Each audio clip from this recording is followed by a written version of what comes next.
on va calculer une valeur absolue.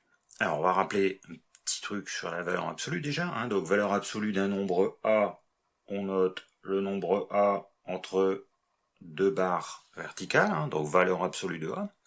Ce sera égal à A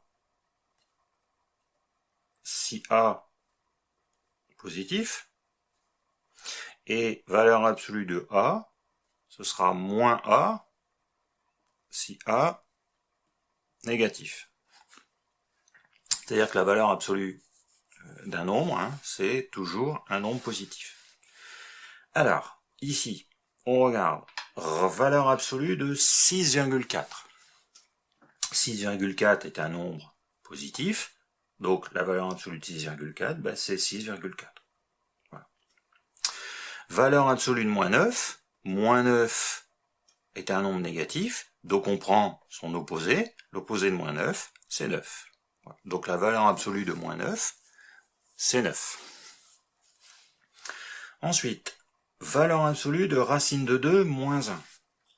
Alors, du coup, il faut savoir quel est le signe de racine de 2 moins 1. Bon, racine de 2, on doit avoir ça en tête, c'est à peu près 1,4. Du coup, si on fait 1,4 moins 1, on a bien un nombre positif, donc ça veut dire que racine de 2 moins 1 est un nombre positif, donc la valeur absolue de racine de 2 moins 1, c'est racine de 2 moins 1. Maintenant, la valeur absolue de 0,5 moins pi. Alors pi, pareil, on a la valeur, à peu près 3,14. Donc du coup, 3,14 c'est plus grand que 0,5, donc 0,5 moins pi est un nombre négatif. Ce qui fait que la valeur absolue de 0,5 moins pi, c'est l'opposé, c'est-à-dire moins 0,5 moins pi, l'opposé de 0,5 moins pi, on obtient donc, alors tout de suite en le mettant dans le bon sens, on obtient donc pi moins 0,5. On obtient moins 0,5 plus pi, donc pi moins 0,5.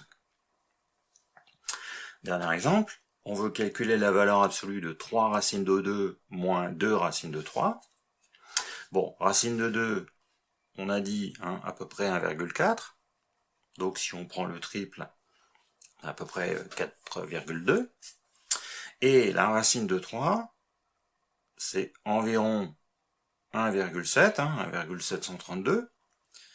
Voilà.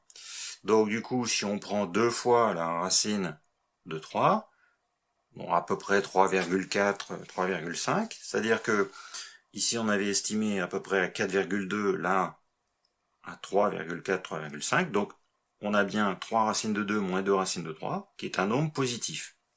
Donc du coup, la valeur absolue de 3 racines de 2 moins 2 racines de 3, c'est 3 racines de 2 moins 2 racines de 3.